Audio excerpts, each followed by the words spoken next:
Petit tuto aujourd'hui, on va voir la retouche photo dans l'application photo, donc la retouche native sur iOS. Donc je suis sur une photo et je vais ouvrir la retouche. Donc on y accède par modifier dans iOS inférieur à 10 et sur les trois petits potentiomètres en haut à droite sur iOS 10. Donc me voici dans l'interface de retouche photo. À gauche on peut voir la baguette magique, donc c'est pour faire de la retouche automatique. Donc j'appuie, voilà, elle devient bleue. C'est une retouche automatique qui peut être pratique sur la plupart des photos. Cela dit, nous on va faire de la retouche non automatique, on va gérer notre retouche et on va utiliser pour ce faire nos petites options ici à droite. Donc première option, c'est le recadrage. J'appuie dessus et j'accède, voilà, à mon interface de recadrage. Donc qu'est-ce qu'on peut faire ? Première chose, on va pouvoir trouver une horizontalité ou décadrer l'image grâce à cette petite roue que voici. Donc on peut s'aider du quadrillage, c'est très pratique.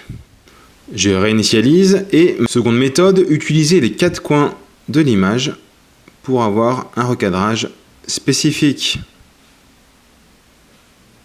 Je réinitialise une fois de plus. On peut ensuite recadrer l'image simplement en faisant une rotation à 90 degrés dans le sens anti-horaire. Donc c'est cette icône là-haut. Donc j'appuie une fois, je passe du mode horizontal au mode vertical et ainsi de suite. Idéal donc pour passer d'une photo par exemple portrait en photo paysage et vice versa.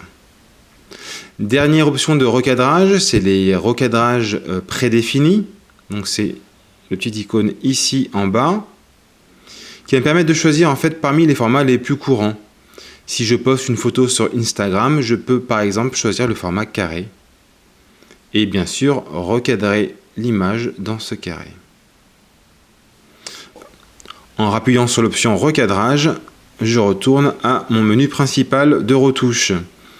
Donc en dessous, les trois petits cercles blanc, gris et gris foncé, ce sont les filtres prédéfinis d'iOS. Donc on peut aller faire un tour, on accède du noir et blanc à des filtres particuliers. Je ne vais pas m'étendre dessus plus que ça. Dernier point sur la retouche, la clarté et la couleur de l'image. Donc on va appuyer sur le petit potentiomètre. Donc on a un mode automatique qui nous permet de gérer la clarté d'un coup, ce qui peut être très pratique pour les non-connaisseurs. Donc globalement l'image va être plus claire ou plus foncée. Si on regarde en détail, en fait il y a plusieurs paramètres. Ce qui nous intéresse nous, c'est l'exposition, qui va définir la quantité de lumière qui rentre dans l'image, les tons clairs qui vont nous permettre de baisser ou augmenter les tons clairs, uniquement les tons clairs. Donc par exemple, ça peut me permettre de rattraper un ciel. Ici, vous voyez, ça me permet de rattraper des couleurs que j'avais perdues en haut de l'image. Il y a ensuite les tons foncés ou les ombres qui au contraire vont me permettre de rattraper ou de gagner en détail dans les coins sombres de l'image, comme ici un peu en dessous de la table. Donc voilà, hop, voilà, je gagne un petit peu ici en détail, avec une image plus claire dans les zones sombres. Ensuite, on peut voir le contraste ou le point noir. Ça va nous permettre en fait de rattraper les noirs, c'est-à-dire de recoller les noirs. Si l'image est devenue un peu grise, on va recoller les noirs pour lui donner un aspect plus naturel. Une fois que j'ai fini ce travail sur la clarté, je vais m'occuper des couleurs. Donc globalement, mon image, elle a trop de couleurs. Donc la saturation qu'on voit ici, ça va définir en fait la quantité de couleurs qu'il y a dans mon image. Donc si je la baisse à fond, je vais avoir du noir et blanc. Donc moi je cherche à avoir quelque chose de naturel, voilà, comme ceci. Et dernier point important, la dominante de couleur, en fait c'est ce qui définit la température de couleur un petit peu, donc à savoir si mon image est chaude ou froide. Donc là je vais la réchauffer un peu parce qu'elle s'est refroidie. Donc, voilà, on la réchauffe ici, et là je vais la rendre un peu plus froide. Je ne sais pas si vous voyez la différence. Donc voilà, je vais la réchauffer un petit peu, voilà, pour la rendre vraiment naturelle. J'appuie sur OK, et voici mon image retouchée. versus l'original.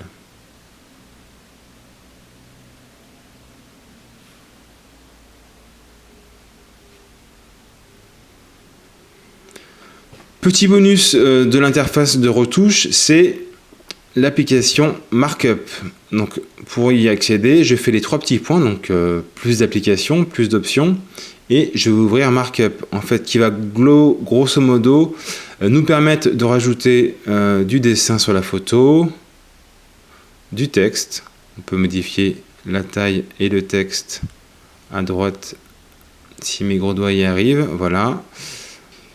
Et dernier point, on peut, petite option marrante, c'est la loupe. On peut faire une loupe sur une partie de l'image. Le petit point vert permet de zoomer dans l'image et le petit point bleu de grossir la loupe. Pour la déplacer, vous pointez votre doigt au centre de l'image, voilà, sur son visage par exemple.